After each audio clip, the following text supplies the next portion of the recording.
Salam- Assalamualaikum warahmatullahi wabarakatuh. Perkenalkan, nama saya Septa Prawati. Pada kesempatan kali ini, saya akan menjelaskan mengenai hasil penelitian saya yang berjudul Pengaruh Kesadaran Wajib Pajak, Pemahaman Peraturan Perpajakan, Persepsi Keadilan Pajak, dan Modernisasi Sistem Administrasi Perpajakan terhadap Kepatuhan Wajib Pajak. Baik, untuk mempersingkat waktu, saya akan langsung menjelaskan kepada teori-teorinya.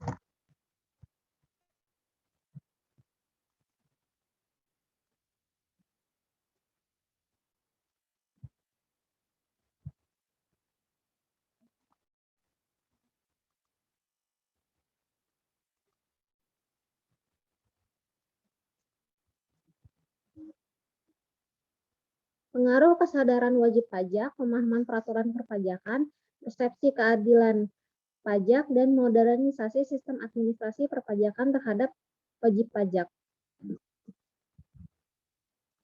Salah satu ciri negara maju adalah jika kesadaran masyarakat membayar pajak tinggi, mendekati angka 100%. Sebagaimana diungkapkan oleh Menteri Keuangan Agus Martowardoyo dalam salah satu event pada bulan Agustus tahun 2011 di Gedung Bank Indonesia, Jalan MH Tamrin, Jakarta Pusat sebagai berikut. Selain banyaknya pengusaha nasional yang mangkir dari kewajiban membayar pajak, kesadaran masyarakat Indonesia untuk membayar pajak juga masih minim. Dari 238 juta jumlah penduduk Indonesia, hanya 7 juta saja yang taat pajak.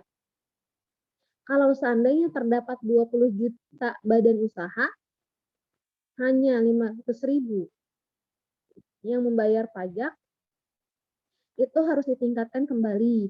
Jumlah angkatan kerja masyarakat Indonesia sebanyak 118 juta dari total penduduk 238 juta, sebanyak 40% dari angkatan kerja tersebut berpenghasilan di atas penghasilan tidak kena pajak. Jadi jika dikalkulasikan terdapat sebanyak 44 juta sampai 47 juta penduduk Indonesia yang seharusnya membayar pajak.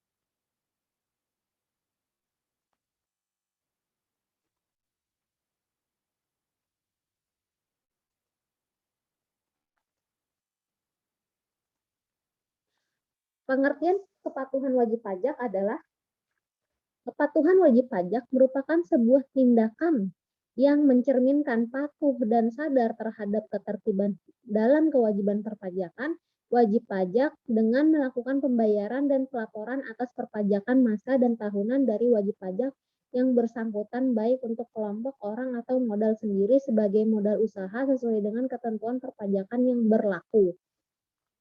Selanjutnya, kesadaran wajib pajak atau taxpayer awareness, indikasi tingginya tingkat kesadaran dan kepedulian wajib pajak antara lain.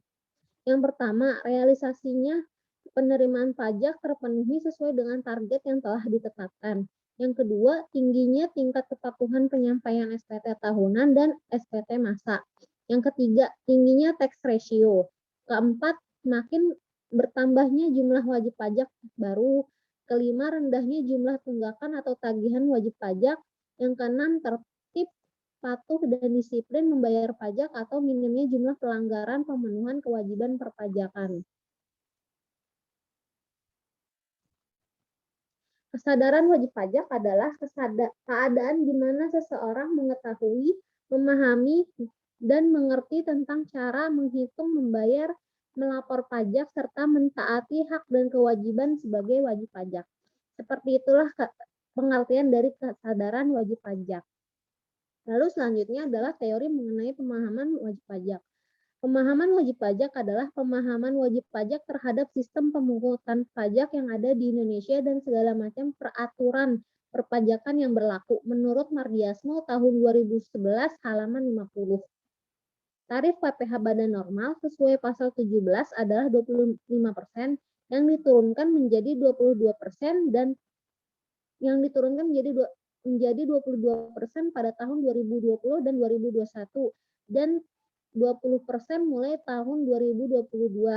Hal ini mengacu pada aturan perpajakan yang baru yang terdapat dalam Undang-Undang Cipta Kerja. Lalu tarif progresif PPh orang pribadi. Itu yang pertama, wajib pajak dengan penghasilan tahunan hingga 50 juta adalah 5%.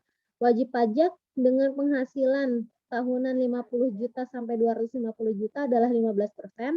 Wajib pajak dengan penghasilan tahunan 250 juta sampai dengan 500 juta adalah 25%. Wajib pajak dengan penghasilan tahunan di atas 500 juta adalah 30%.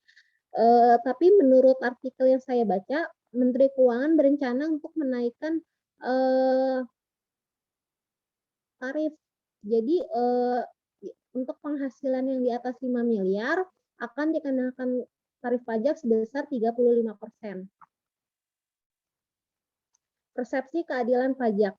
Richard Musgrave dan istrinya Peggy Musgrave menyimpulkan bahwa sistem pajak dikatakan adil apabila setiap orang membayar pajak sesuai dengan kemampuannya, sehingga setiap orang yang mempunyai pendapatan yang sama membayar jumlah pajak yang sama atau disebut keadilan horizontal, dan orang yang mempunyai pendapatan yang lebih membayar pajak yang lebih besar atau biasa disebut keadilan vertikal. Menurut Hector S. de Leon, tahun 1998, halaman 10 sampai dengan 11 terdapat 3 prinsip utama dari suatu sistem perpajakan.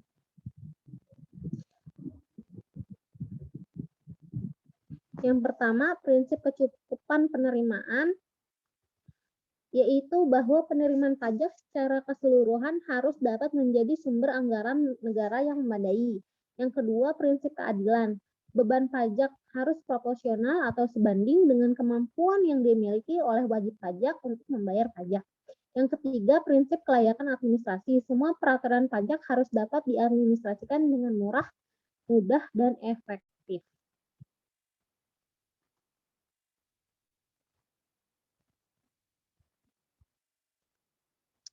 Lalu selanjutnya teori mengenai modernisasi sistem perpajakan. Jadi sebelum sistem yang sekarang self assessment, awalnya itu sistem pemungutan pajak kita itu official assessment system, Fiskus yang menetapkan besaran pajak yang harus dibayar wajib pajak. Jadi si wajib pajak harus membayar besaran pajak yang sudah ditentukan oleh kantor pajak. Namun dengan seiringnya berjalan waktu terjadilah reformasi pajak sehingga kantor pajak membuat kebijakan untuk sistem pelaporan dan pembayaran pajak dilakukan secara mandiri oleh wajib pajak.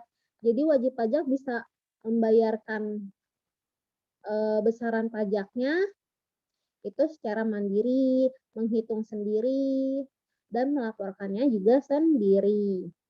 Lalu sistem yang ketiga itu adalah withholding assessment system, besaran pajak yang harus dibayar dihitung oleh pihak ketiga. Biasanya ini bila wajib pajak badan atau orang pribadi yang memiliki uang lebih atau bisa dikatakan mampu, biasanya mereka menyewa seorang konsultan pajak.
Baik, selanjutnya saya akan melanjutkan mengenai simulasi perhitungan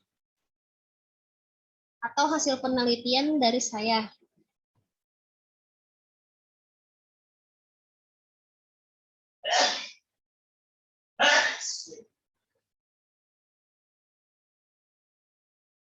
Untuk mempersingkat waktu, jadi saya sudah membuat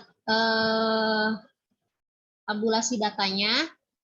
Jadi variabel pertama itu ada variabel Y itu ada TC. TC itu taxpayer compliance atau kepatuhan wajib pajak.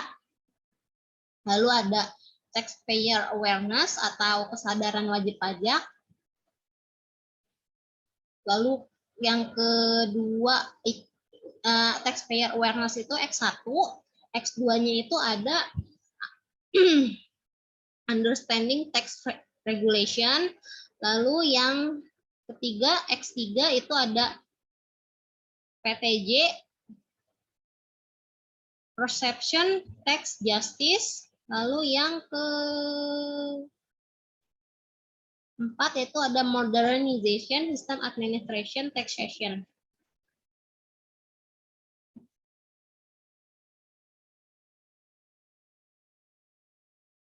Baik, selanjutnya singkat saja langsung kita untuk menguji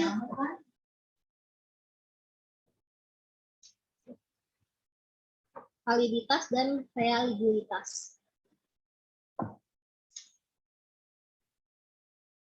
Pastikan variabel view-nya sudah terisi. Di sini desimalnya 0, lalu measure ini scale. Lalu selanjutnya langsung klik analyze scale, lalu reliability analysis. Lalu di sini pilih TPA 1, TPA 2, TPA 3, TPA 4, TPA 5, UTR 1, UTR 2 sampai dengan PC.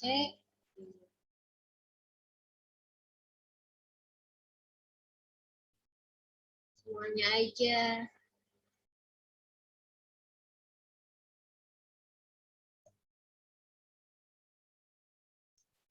Lalu di sini statistiknya.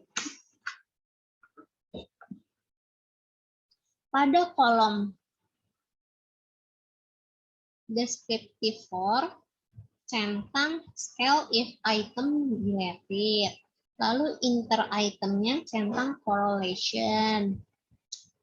Lalu setelah itu klik continue. Lalu klik OK.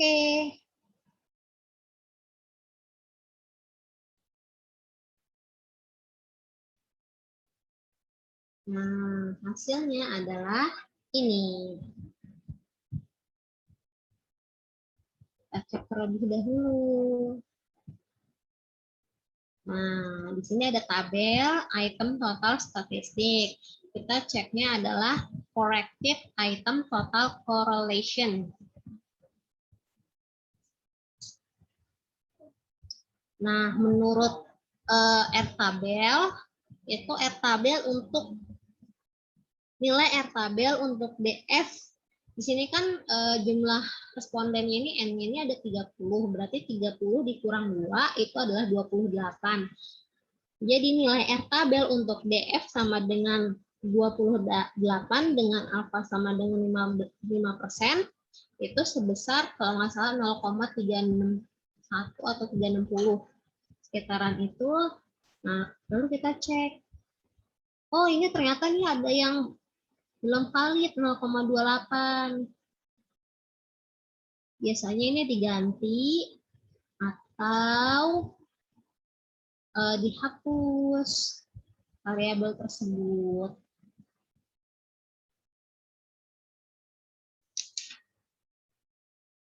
Lalu lihat lagi untuk uji reliabilitasnya ini untuk variabel.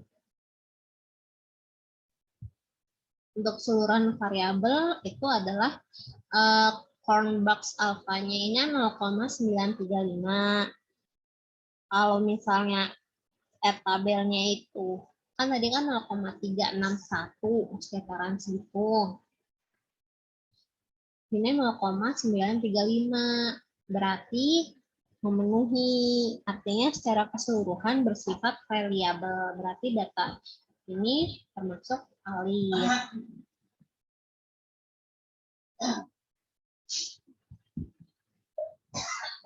Ini kita save dulu. Hasil save-nya ini.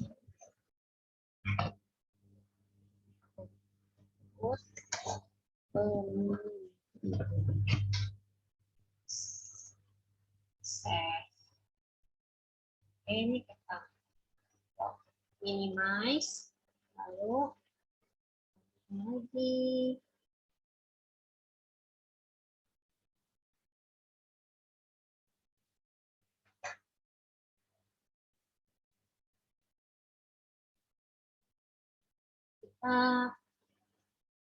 Ini kan tadi udah ya, yang ini.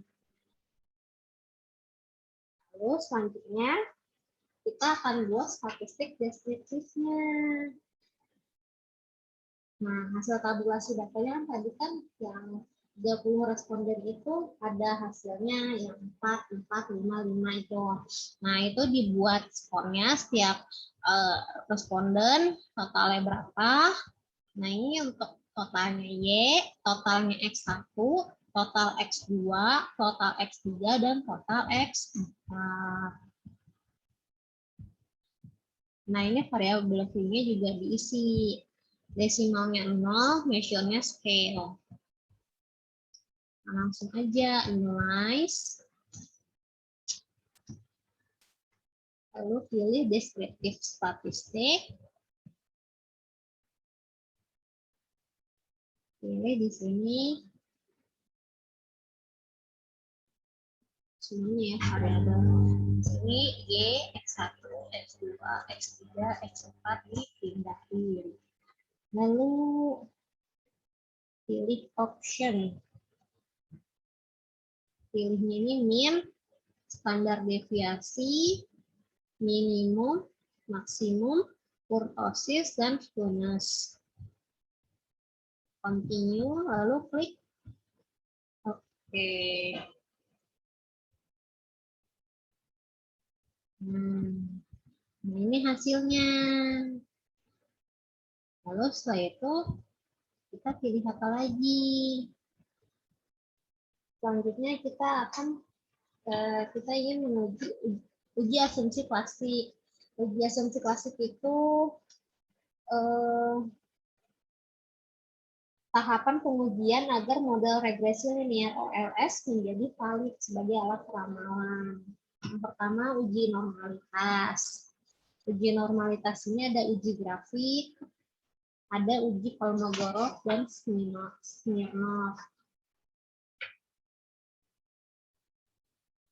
Coba yang uji grafik ya, analyze, regression, linear,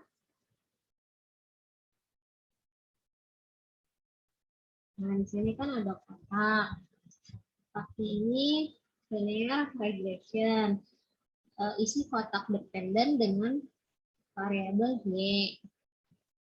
Lalu untuk variabel independennya itu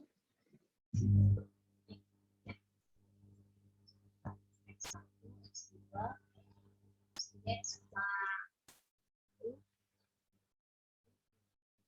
Lalu setelah itu klik tombol plots. Pilih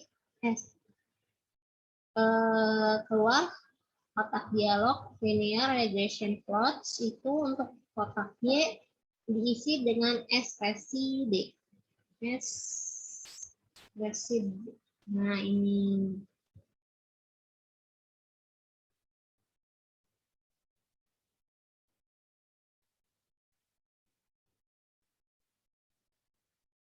Lalu untuk kotak X diisi Z.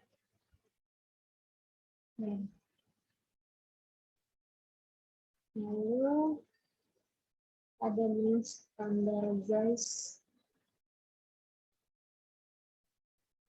residual plots ini tentang histogram dan normality probability plot. Continue, lalu klik OK. Sudah ya.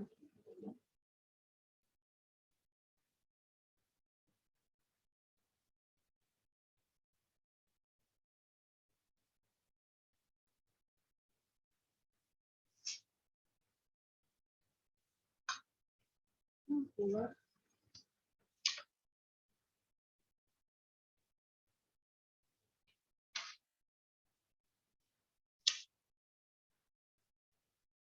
Keluar. Nah, kita analisis di sini.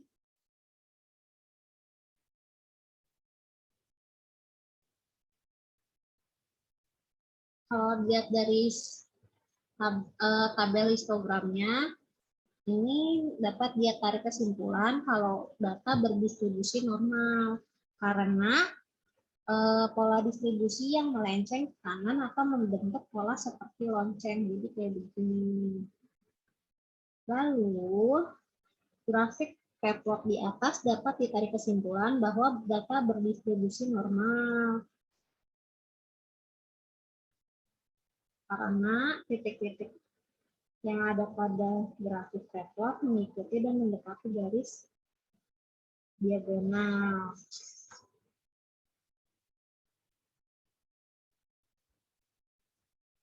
Nah, ini grafik scatter plot. Kalau grafik scatter plot ini, dia kalau misalnya titik-titiknya itu menyebar, baik di atas maupun di bawah angka 0, artinya dapat disimpulkan bahwa model regresi tidak mengalami heteroskedastisitas. Jadi, model regresi dinyatakan valid sebagai alat ramalan. Lalu selanjutnya uji Kolmogorov-Smirnov.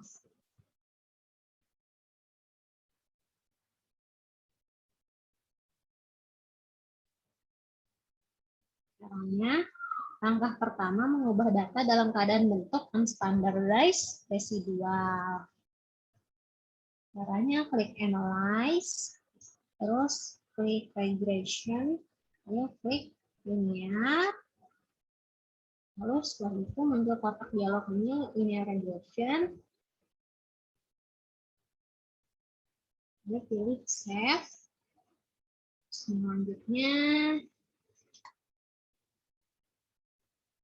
centang unstandardized.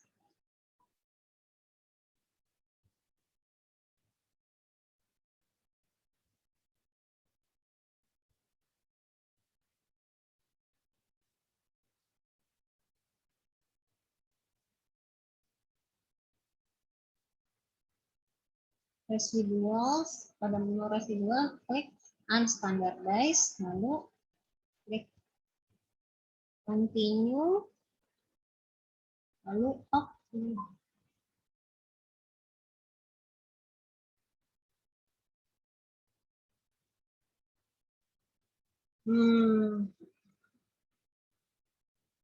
Lalu selanjutnya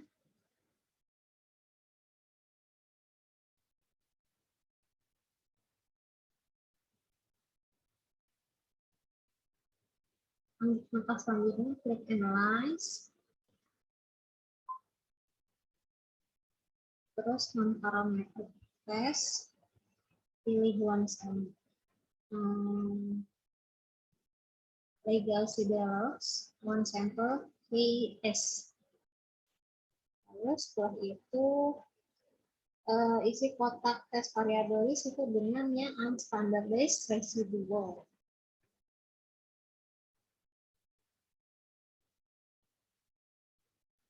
Lalu klik OK. Nah, hasilnya adalah ini. Nah, interpretasinya adalah jika nilai asim signifikannya ini detail di atas 0,05, maka distribusi data dinyatakan memenuhi asumsi normalitas. Ini kan 0,2, berarti ini normal. Jadi selanjutnya adalah uji heteroskedastisitas. Yang pertama ada uji Gleiser. Karena kita udah membuat standardized residual,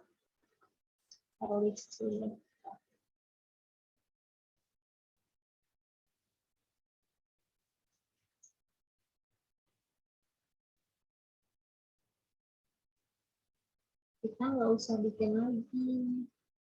Kita minimize, transform dulu, compute variabel,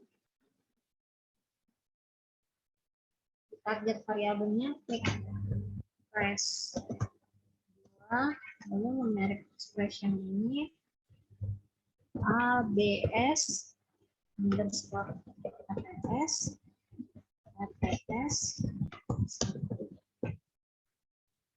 ini klik OK.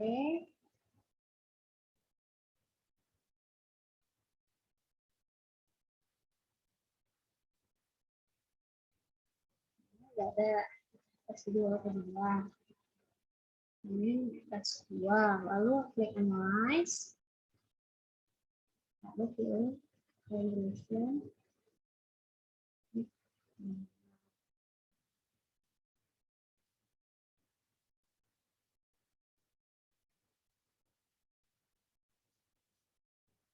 Ini keluarin, diganti jadi ini.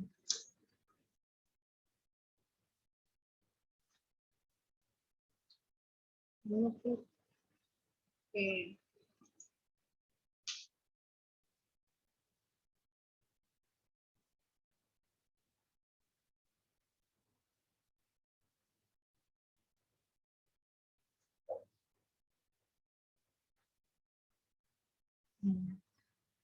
Ini cara ngeceknya adalah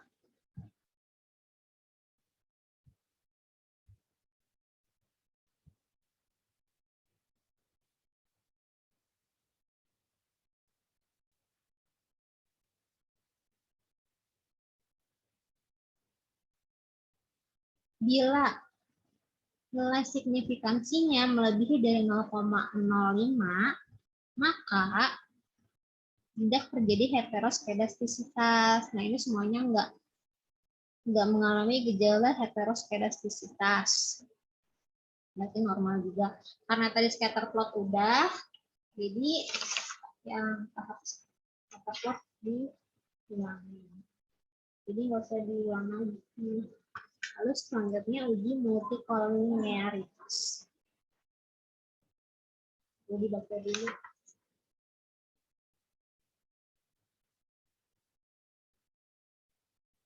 Ini langsung aja analyze, regression, linear,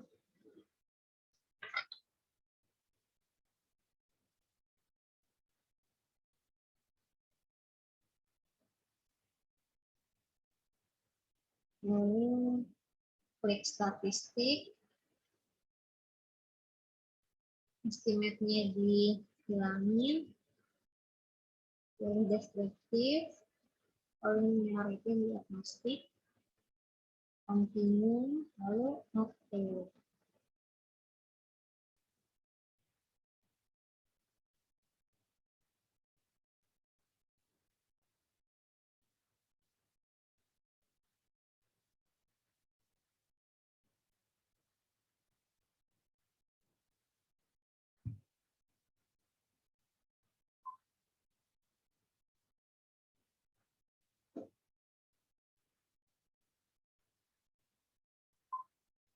Nah, ini pada tabel di atas tidak ada nilai korelasi yang lebih besar dari 0,8. Kata buku seperti itu.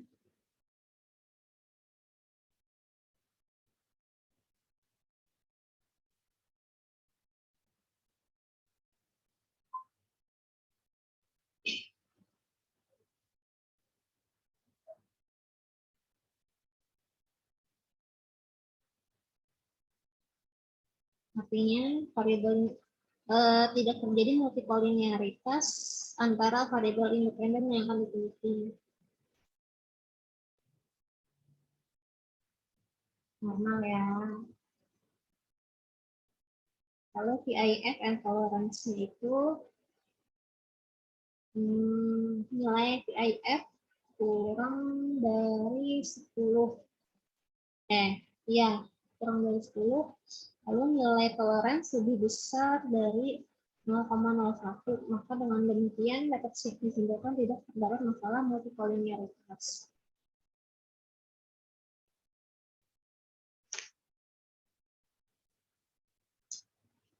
Lalu selanjutnya